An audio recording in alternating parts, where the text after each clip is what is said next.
Music and Booze with Mo is produced and distributed by EatsDrinksTV, a service of the Center for Culinary Culture, home of the Cocktail Collection, and First Reel Entertainment, and is available wherever fine podcasts can be heard. The Center for Culinary Culture, telling the story of food and drink, one taste at a time.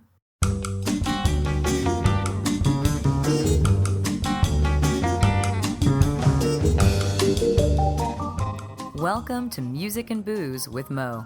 I'm Mo Herms, and I've worked in the music industry most of my life, so have met some pretty amazing musicians over the years. I also love a good cocktail, and I've encountered some really interesting bartenders as well. It seems that there's a lot of crossover, so when I can, I like to talk to musicians and bartenders about music and booze. Join us at the bar, won't you?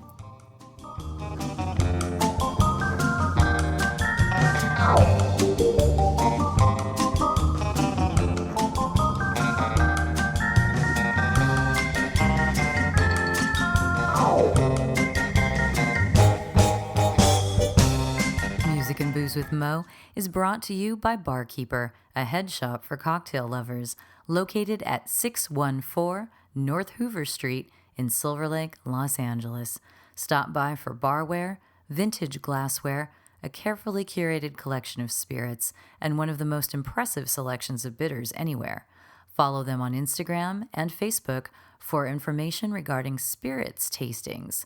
That's barkeepersilverlake.com, and also in the Virgil Village neighborhood of Silver Lake, Los Angeles.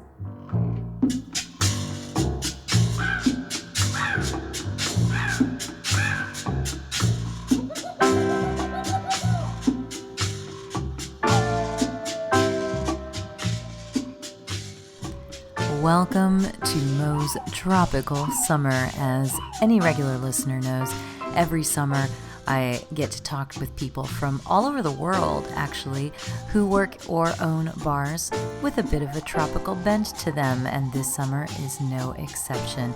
So sit back and relax, mix yourself a drink that has lots of fruit juices, rums, and maybe even an umbrella, and enjoy tropical summer.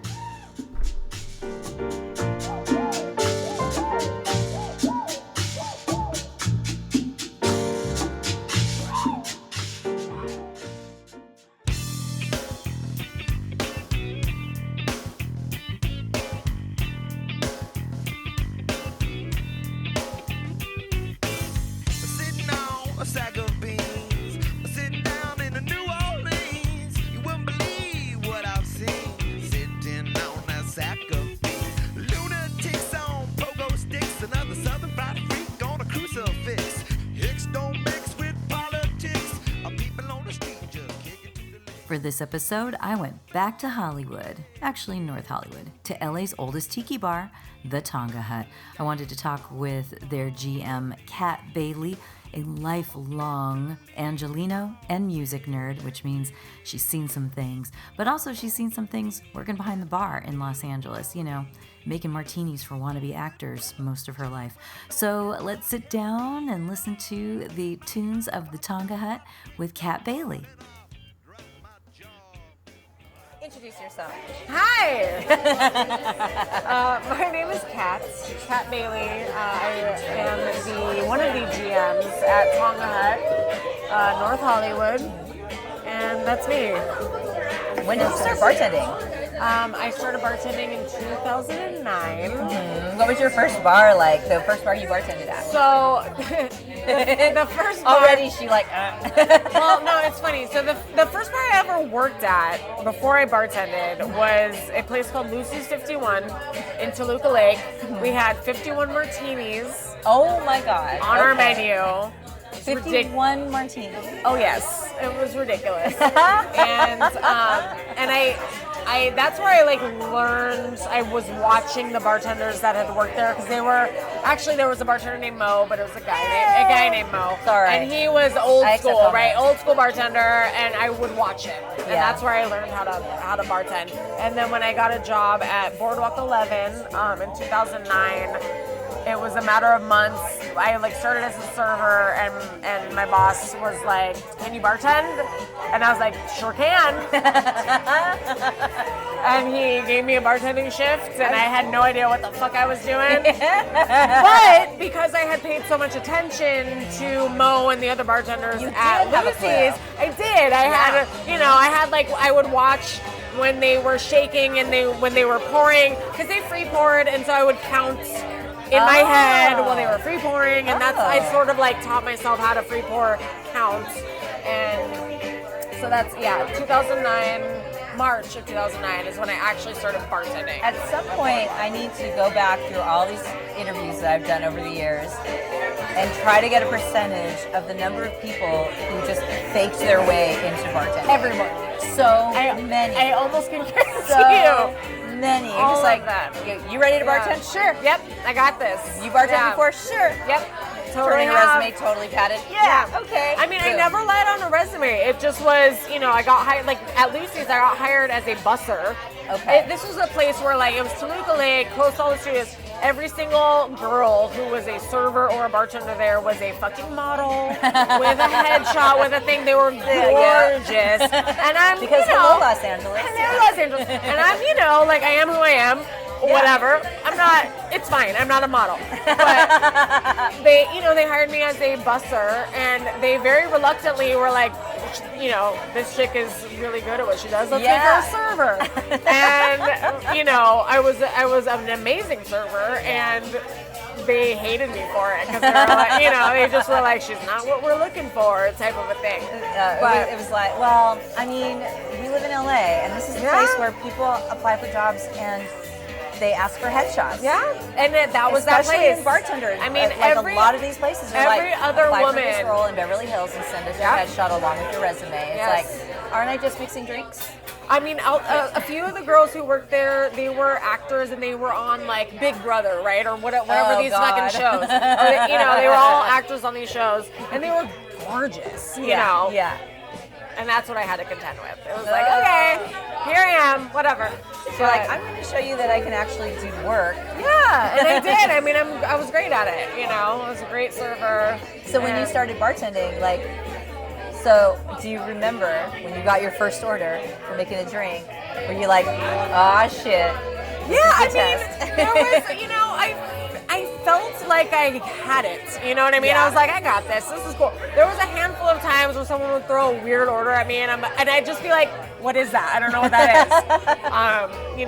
But I would learn, and I bought all the Boston's guide and all that. I'd buy all the books and try to read, and learn about just regular cocktails. Because Boardwalk is the place that I worked for 10 years. Oh, wow. And 10 years? 10 oh my fucking God. years of my whole life. Okay, so then you figured it out. Yeah. Well, and I did, but it was like a very much vodka soda, Jack and Coke type of a bar. Old fashions, a lot of lemon drop martinis, sour apple martinis, Cosmos, because Sex and the City was a fucking big deal at the time. Far fewer martinis than if you had stayed at the other place. Yeah. Well, yes, that's true.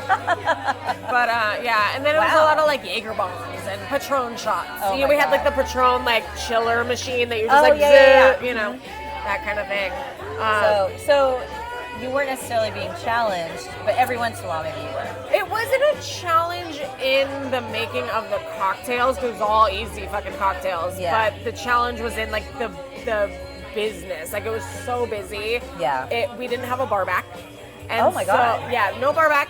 And I had a server, so I had to make the server's cocktails, and I had to make my cocktails, and we would be 5 deep at the bar. Oh my God. And I had to wash my own dishes, and I made so much money. I made so much money, and I killed myself every day, but I made so much money, and I was young, and I could do it. Yeah. And after 10 years, though, I was like, I gotta go. I can't do this anymore. So what happened after the 10 years then? Well, I was doing that job and this job. Here at Tonga Hut? Tonga Hut. Okay, so what got you into Tonga Hut? When did you show up here then? So I started working here. This is a completely different thing. It's a whole different thing. Described to me. I mean, making a martini is just a couple of ingredients. Granted, you want to make a good one, but this is teaching stuff. I started working here at Tonga Hut January of 2018. And when did I stop working? I think I stopped working at Boardwalk in 2019. Okay. It was right after, it was 10 years and a month or two, and I was like, gotta go. So you had some overlap. had some overlap. But coming into here from there, what was that transition like? Like, what got you into Tonga Hut? So it's interesting. So I've actually been coming to Tonga Hut since 2008. I know this was like one of these places. It's been here, Tonga Hut. When did Tonga Hut open? I mean, 1958. But it's had so many incarnations, and I've been here during the dive bar years. Back in the zeros. My ex-best friend worked here. She got a job here in 2008, and that's why I started coming here. I think we had come here before, but I knew like Lisa Marie back in the day. And Lisa, so I actually worked at another bar called the Snug in Burbank. It's like a little Irish. I remember the Snug. The Snug, yeah. The Snug, yeah. Little shithole. Yeah, it's great. Totally fun, yeah. But I was there. What it is. I was there for like 4 years. So my owner at Boardwalk also owned the Snug. And he needed someone to go like manage the Snug, and so I went over there. I GM'd also at Boardwalk for 2 years. So I was sort of like all over the place working for him. Lisa Marie, who used to work here, was a regular of mine at the Snug. And she loved, she was like, oh, I love your micheladas or whatever. Like, she would always come in and get my micheladas. And she loved me as a bartender. And we, at some point realized that we knew each other from here. And it was one of those things. And, through friends, I heard that, she had told someone that I knew that there was a job opening here. So I came in and I spoke to Lisa Marie. And I was like, what's going on? You guys need somebody? Because I would love to get in here. And they did. And so I got a interview with Marie, and we sat at that booth over there, and I interviewed, and and then you got in. And I got in. I got the job. So, what was it like coming here and learning these drinks? I mean, oh my God, amazing. So, what I will say, Boardwalk, as a GM, one of the things I did was I at the time, I didn't know a lot because Steve, my owner, who I love dearly, but he's not like a bar. No, he's not in the scene, right? He doesn't. The basics. They're giving people what they want. Right, and it was never like, I don't want to say lowest common denominator. I don't mean that to be demeaning, but there are basics. It was a karaoke bar also. It was like one of LA's best karaoke bars. Is it? Every single day? I don't know. For you, not so much. For me, not so much. It was a very fun place. For 10 years? For 10 years. Every day. Oh, yeah. God. Oh, girl. So. I have to ask, did you ever karaoke? All the fucking time. What was your song? So many of them. So I don't like to go up by myself. So I often would go, I would have regulars who'd be like, will you sing with me? So I had some people that would do the Beatles with me. We did any Beatles song. Or I'd have people that'd be like, you want to sing System of a Down? Little metalheads that would come in. I'm like, fuck yeah, let's go. Chili Peppers, Veruca Salt, all kinds of 90s stuff. Yeah, 90s stuff. I love. Me and my KJ, we would duet Neil Diamond and Barbra Streisand. You Don't Bring Me Flowers. Oh, nice. Which I love. That's good. So yeah, it was. Yeah. So you had stuff. Okay. But, so you wound up here at Tonga. Yeah, well, what I was going to say was I did, I created the drink menu. We had a drink menu. My boss was like, okay, I need you to create 10 cocktails. And I said, great. What are my parameters? And he was like, no more than 5 ingredients, but try to keep it to 3. And I was like, cool, let's do that. And he's like, they're all going to be in pint glasses on ice. Oh my God. Girl, it was terrible. Oh. It was terrible. Jungle juice. It was great. And you gotta our back bar was almost the half. It was a really long bar, and almost half of it was all different flavored vodkas. Yeah. We had 3 or 4 different raspberry vodkas. Yeah. A blueberry, an orange, or whatever. It was People just need the liquid courage to be singing. That was the thing. That was the big thing back then. Yeah. And so a lot of the drinks were vodka based. Yeah. But they were all I tried to name them all after karaoke songs, popular karaoke songs. I was gonna say, did you ever get to name stuff after songs? I did. You have to tell me of some that you remember. So the most popular one on that menu was Sweet Caroline. Of course. Of course. And what did you put in there? Oh God, it was vodka. I love how you're like, it was disgusting. It was a peach schnapps vodka sour mix situation. I don't even remember. It was cranberry orange sour. That sounds like what it should be. It's exactly what it was. Yeah. Like, I don't know. I mean, peach sounds like exactly what it should be in something called sweet And that was the thing, like that bar, I always wanted to create cocktails. Like I was the one, like if you came to the bar and you wanted a Mai Tai, they would come to me. Not that we could really make a Mai Tai, mind you. We didn't have any of the ingredients, but I was like, okay, like I know what's in a Mai Tai. I could fake it as best I can. Compared to some of the other people that work here, that'd just be like, no, we don't make those here. I'm always like, I can fucking make it. Whatever it is, I'll make it. What do you want? I'll figure it out. Yeah, I'll figure it out. But the transfer of coming here where like, create your own cocktails. Here's all these amazing ingredients. We have all these syrups. We have all these fun things to play with. It was like fucking Disneyland, I'm like, oh my God, this is so cool, And we're encouraged to come up with our own cocktails and put them on the board, and it was just really exciting. Yeah, because that's something here that's always been wonderful. Is that look, I'm looking now, and there's so many more cocktails on the board right now. So it's like, there is obviously, it's a classic old school tiki bar. Yeah. So there's a menu with those classic old school tiki drinks on it and everything. But I've always loved that when I've come here, there's a little specials board, and the bartenders get to, here's something we created. Yeah. So sometimes I would come, and if it was a bartender I knew, I'm like, what are your drinks on the board tonight? Because I want to make sure I have one of your drinks, And I know the bartenders here generally have a background where I know they like to play. Yeah. And they like to experiment. Yeah. So, I'll talk to someone and be like, that I love mezcal. So have you played with mezcal lately? And that bartender would be like, not this time, but what do you think about this? I'm all, that sounds great, I want to try what they're doing. So you got here, and when you started working, it's like, and you get to come up with something to put on the board. And for me, that was just like, it was so cool, because for so long I had worked at this bar where I was very stifled. Like there was no, You're like, no so creativity. you have no flavored vodka here? It was so hard. Like I was into tiki, and I had we had already Jeremy and I, my boyfriend, had gone to Oasis a bunch of times already. We'd come here so much, and like trying to do anything. It was like pulling teeth with my boss, and I love him so much, but I'd be like, dude, can we do this? Can we do that? Can we get this kind of booze in? Can we get an orgeat? Can we do something? And he was just like, no. That makes no sense. Jack and Coke. And I'm like, sure, I get that, Well, let me ask you then. I would guess for you that one of the challenges coming here would be like learning all the rums, because rum is a huge category, and you hadn't had the opportunity really to be as exposed to that as you might have liked. I knew when I came here. I knew like I had a decent foundation.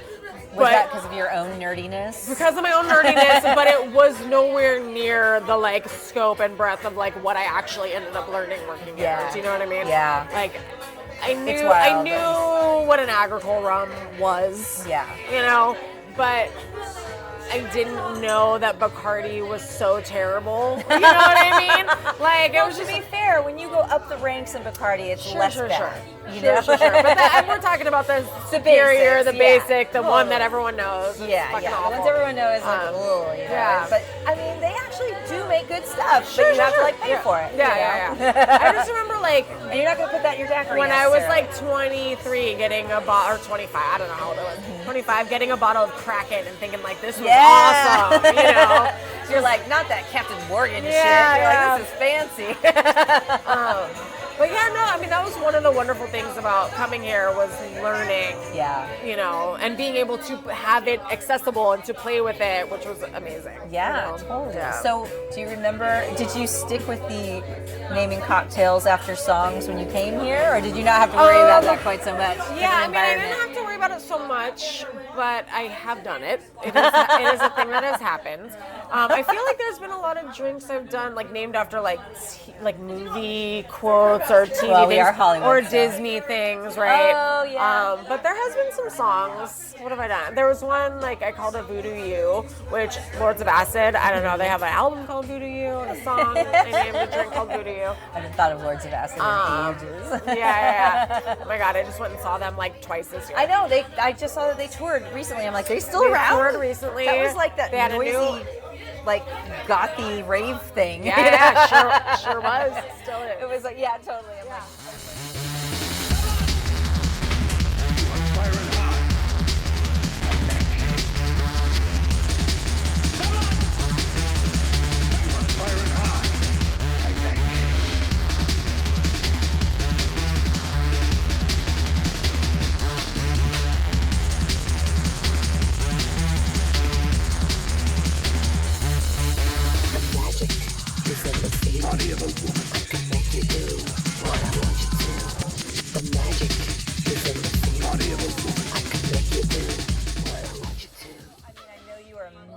massive Red Hot Chili Peppers fan, so I have to know if they have snuck into your cocktails.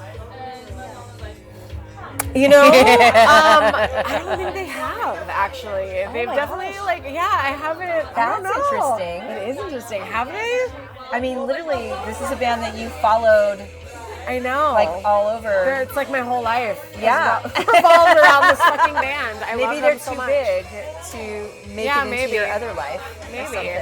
I know that like they definitely snuck into my playlist. Like I put like deep cuts in that people don't necessarily know. So that's the thing. But yeah, no, I don't think I've ever named a drink after a Chili Pepper song.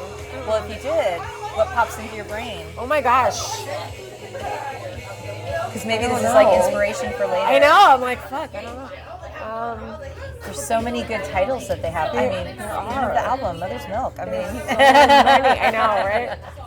I don't know. Oh my god, I have to really think about that. Yeah, now you got me. I can't believe you got stumped by Red I Hot know. Chili Peppers I'm just question. like because there's just so much. There's just so much. There's so much that I There's love. so much. And sometimes the stuff like that, it's like a lyric. Sometimes I think pops up at you. Oh, you know what? Apache Rose Peacock. I would do like a rose flavor. Apache Rose Peacock. Apache Rose Peacock. Is that a song? It's a song. Which off of Blood Sugar Sex Magic. It is? Yeah. I guess and it's like about New Orleans. He's like, I totally should. Whatever. I'm not gonna sing it for you. You can look it up. It's fine. But it's a fucking great song. That's amazing. Yeah, it's good. I won't sing it. So you are a music nut. You're not a musician, but you are like deeply love music. I do. And so, and I know Red Hot Chili Peppers, as we've established, is your number one of all time. When did that kick in? 1994. Wow. 1984, like, 1985. Kid. Yeah, I was. I mean, it was junior high for sure. Like they were on my radar a little bit, but I was like a big Nirvana fan before Chili Peppers.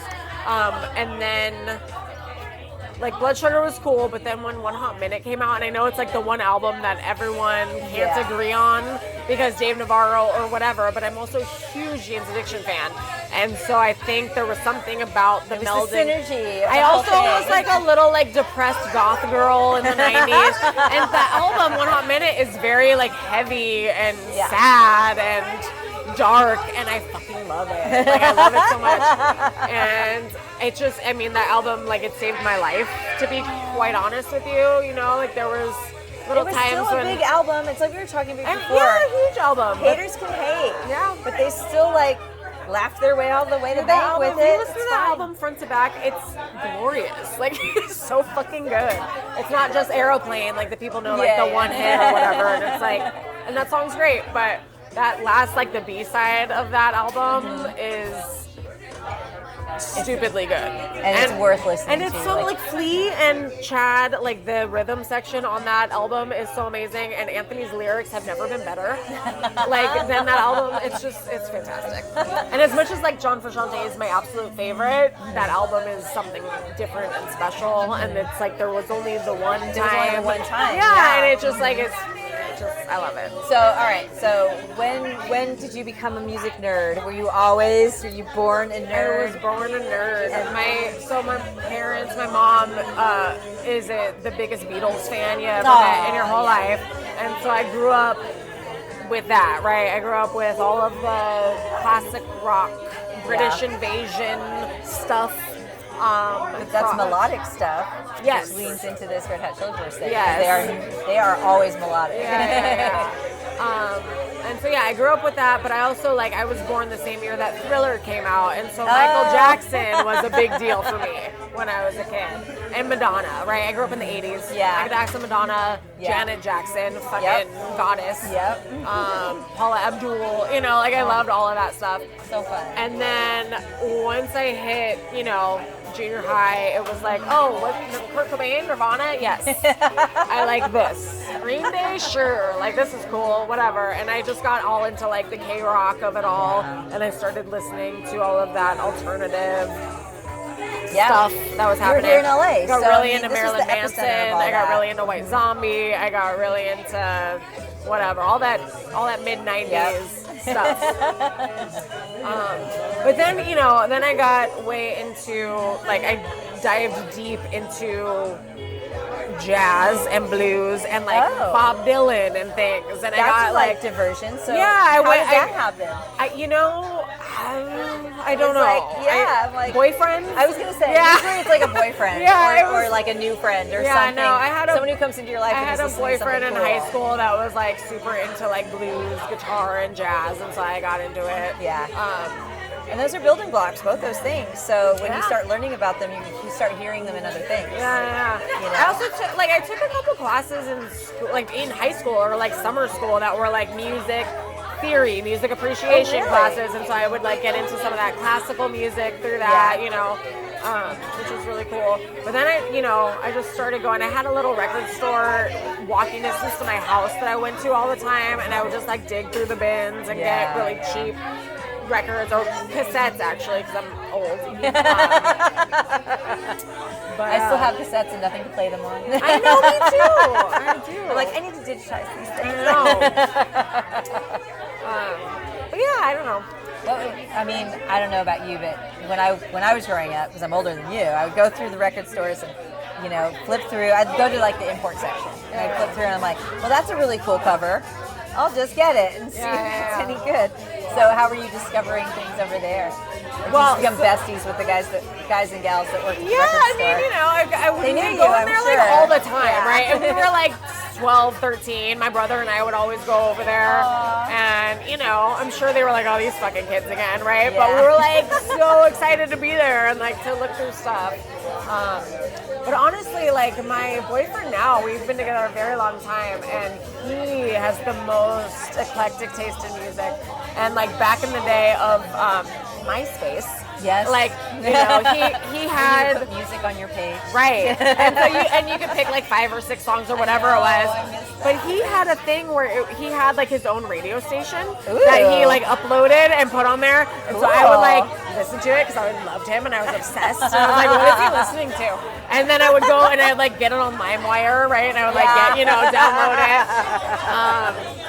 And he had a lot of like the lounge exotica type stuff that we have here, and so like that got me into that. I was gonna say, that was a little gateway back to tiki again. Yeah, totally. But did you know that at the time? So I mean, kind of. Yeah, I think I did. I mean, I wasn't vaguely conscious of it. I mean, my early like quote tiki days, I was working at a radio station in the Bay Area, and it was very punk rock. Everybody was very punk rock. I mean, we lived by Gilman Street. The Green Day used to sleep on our couches. They were like 15 years old. Yeah. So we went to Trader Vic's all the time. But just because I always call that, it's the punk rock birthday spot. Because when it was somebody's birthday, we'd always go to Trader Vic's and hang out in their lounge. That's awesome. And it was super cool. It had all the cool old decor and all this kind of stuff. The drinks were really strong and they weren't that expensive. And they were always playing like exotica in there. But we didn't think of it. It was just part of the vibe. Yeah. It didn't occur to us, it's part of this whole movement. We're like, well, we're on the islands, we're in Hawaii. And we thought it was funny, really. But then we also kind of fell in love with it. So you would hear it on our radio station, just because we would go to Trader Vic's and get drunk. It just kind of snuck in, that kind of stuff. I would say, funny enough too, I feel like with surf music and things like that, I don't know if this is like lame to say, but like Quentin Tarantino movies, like when I was growing up, like those soundtracks were a big deal for me. His soundtracks are stellar. So amazing.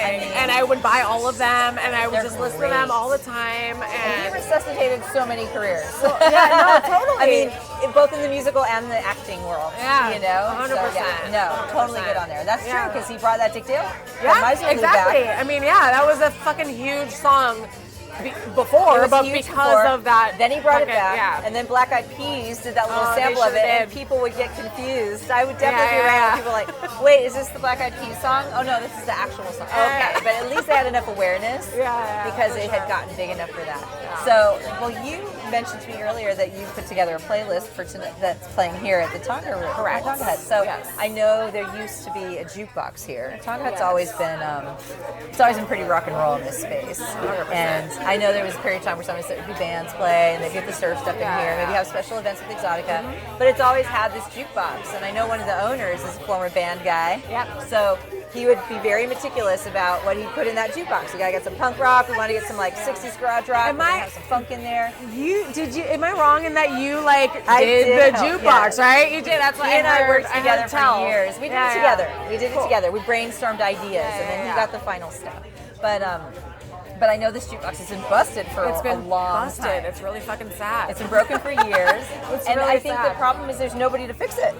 It's like a CD Yeah, jukebox. well, there's like the guy who owns it, I think is like 95 years old. And I think he has tried, or maybe his kid or somebody has come to try to fix it.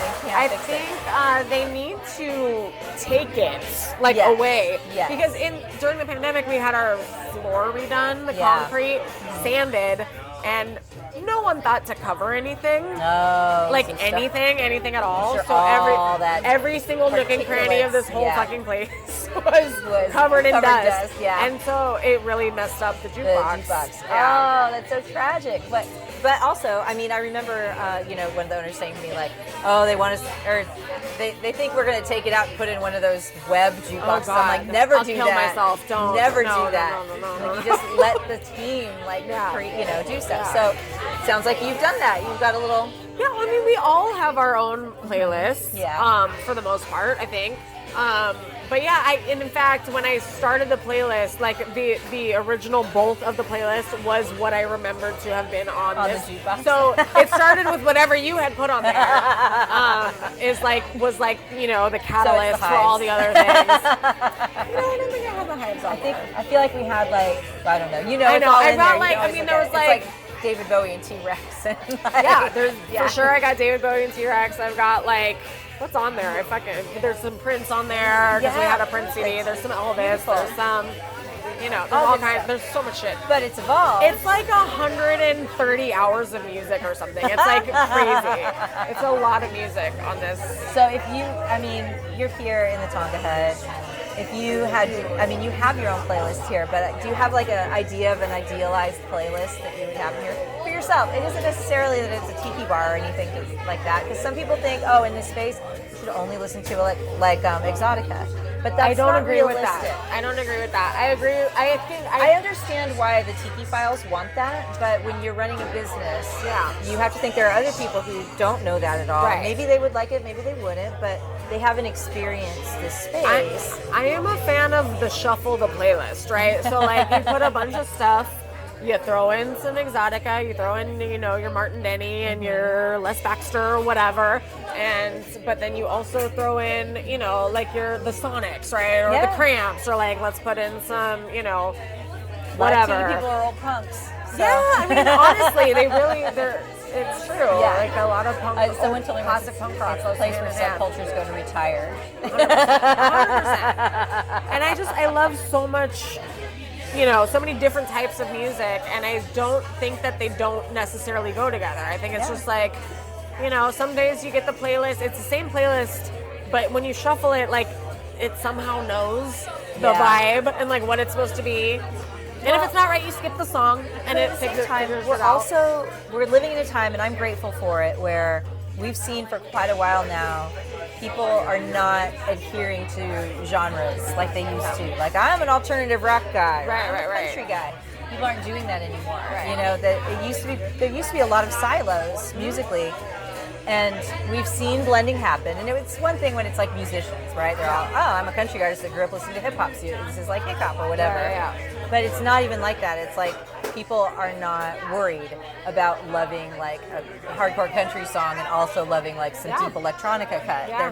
They don't care. Yeah. Nobody cares, and they don't care about eras. Which is fucking awesome. So yeah, I remember when I was growing up, it was I love everything but country and classical. Yeah. That was the thing that everyone said. It's but why? Well, but classical is the foundation of all music. Right. Why? Why is this a bad thing? I don't understand. Right. Yeah. So I think that we're in that time, and I get with tiki bars, there's an idea of it is escapism. You walk in and it's immersive environment that's totally different. Yeah. But when you walk in and you're still surrounded by the beautiful wood carvings and black velvet paintings. Yeah. I think me personally, that's good enough. Yeah. I like that. There's a great place in New York that opened up recently. Their whole theme is this Aloha from Hell kind of theme. Uh-huh. So it's like hardcore punk soundtrack playing all the time, but it is insanely immersive and beautiful and all of that. So it's not. I think if you're a bar like that and you own that, right? Like that's your fucking. This is what we do.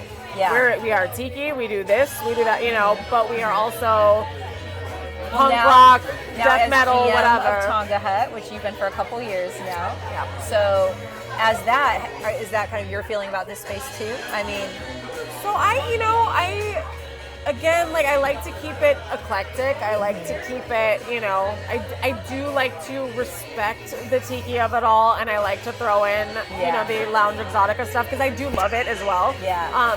But I like to intersperse it, right? I'm not gonna play like an entire hour of Esquivel because that's so fucking. It can be trying if someone's not into it. It's a lot, and also like I have to keep in mind, like we're busy when we're back there and we're bartending. If it's just this dreamy, sleepy, fucking bird call music all day, like we're just not gonna remember your drink order. You know what I mean? That's like, an excellent point. Yeah, like throw in one of those jams every now and then, but like kick it up a notch so that we can stay awake and make you all of the goddamn cocktails that you want. Well, you have to have a closing night song then. It's one of the ones towards the end that you like playing. Yeah. I mean. You know what I like? She's laughing already.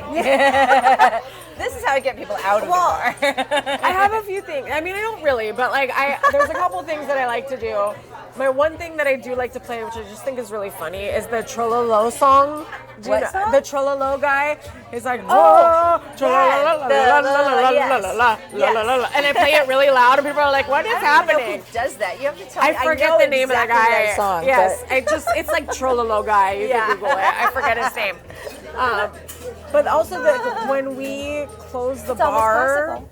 When we close the bar, like I have a playlist that is like 90s, like house, like super fun dance house techno, and we just get so down, and it's really fun. So sometimes I put it on early, and then people are like, "What's happening?" And I get out of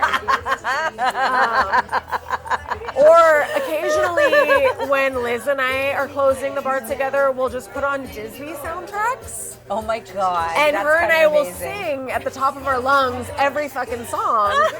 And you can't be the only ones that do that though. No, but like most people are super into it. They're like, "Oh my God, I love this." I was gonna say, it's great. I am sure, especially we live in LA. Yeah. A lot of people here are Disney nuts. So I am sure some other people get on. Yeah, it's so much fun. That sounds really fun. You have to let me know what nights you do that. I will. I would also be here singing. It's always super random. Like whenever Liz and I are closing together, we're like, "Disney night, Disney night, let's go." It's super fun. Can you think of one that everybody sings along to? I mean, I usually I like to start it off with like "I Want to Be Like You" from the Jungle Book, classic, super fun. But like her and I get down on like Ursula's song, "The Poor Unfortunate Souls." We just start like singing at the top of our lungs. It's a good time. That's excellent. Yeah. So, all right, well, that's probably a good place to wrap things up. But I feel like I had one more thing to ask you. Yes. Oh, I know what it is. I ask everybody this. It is your pairing.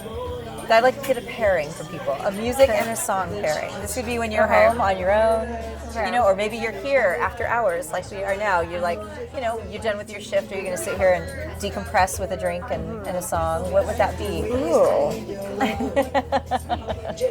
Interesting. Or it could be a getting ready to go out. It could be the opposite. Yeah, I mean, I like the end of the night, if I'm listening to music, it's mellow. Yeah. It's like bluesy, right? I don't know. My favorite song of all time is St. James Infirmary. So like I can throw out like any version? Like most any version. Oh wow. I love a Louis Armstrong version, or whatever, but like something like that where it's just like, okay, we're chilling out now, like let's get mellow. Or I don't know. And then what are you drinking with that? End of night, I usually would like to just have a glass of whiskey. A little like bourbon on ice. Pretty Cleanse much. the palate. Yeah, That sounds just a little sip before bedtime. All right. Yeah. Well, if people want to find you, find Tonga Hut, etc., what are the Instagram handles? All the social media stuff, so you can remember all that. Tonga Hut. What is Tonga Hut? I don't know. Tonga Hut. I think it's just at Tonga Hut. At Tonga Hut. Yeah. Yeah, Well, what I about think you? so. We can do you. On Instagram, I am. If you want to be followed. Miss Kitty. That sounded creepy. I didn't want to be followed, but yeah. Miss Kitty. Oh, it's the City Fantastiki. Yes, I saw Kitty. that. And it is at Tonga Hut. Yeah, and there is also Tonga a Palm Springs Tonga Hut. There which is a Palm Springs Tonga at Hut. Tonga Hut PS. Yeah, that's right. Yeah. Tonga Hut PS. Yeah, and you're Miss Kitty Fantastiki. Yeah, which is a Buffy reference. Oh, I know. Oh, you know. It's a whole other podcast. That's exactly. And we're going to talk about that as soon as I turn this off because there's new ones there. Well, thank you so much, Kat, for doing this. It was so good to talk to you about it.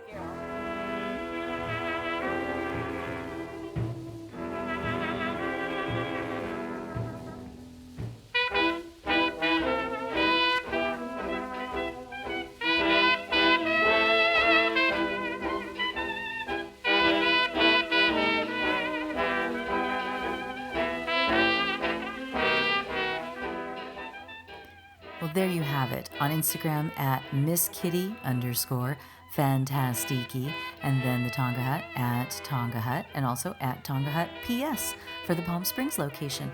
So you can follow all that and be up to date on any exciting events they happen to have there if you're in the Southern California area.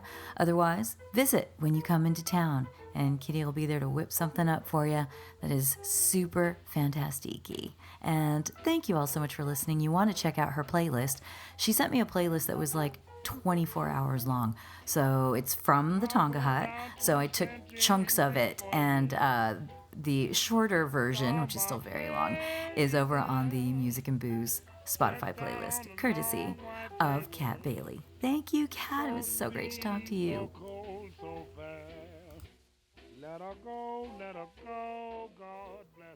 Music and Booze with Mo is brought to you by The Mermaid, a cozy neighborhood bar with an aquatic flair in the Little Tokyo area of downtown LA. Open 7 days a week, featuring tropical cocktails and snacks, The Mermaid also has a daily happy hour from 5 to 8 p.m. Follow The Mermaid on Instagram at TheMermaidLA to hear about upcoming events, and check them out at themermaidla.com. Head to 428 East 2nd Street, Los Angeles, for a drink. Thank you for tuning in to our barroom chats on Music and Booze with Mo. For more info about today's guest, or if you want to connect with me, check out my Facebook page, Mo Herms. Please subscribe to the podcast and feel free to tell all your friends about it. While you're there, give the show a rating and a review. It really helps to get the word out. If you want to hear the playlists our guests have curated, search She Be Mo on Spotify, SHEBMO. Find pictures of the interviewees and the cool stuff they create on the Music and Booze with Mo Instagram account. Lower your expectations and join us at the bar. Till next time, cheers.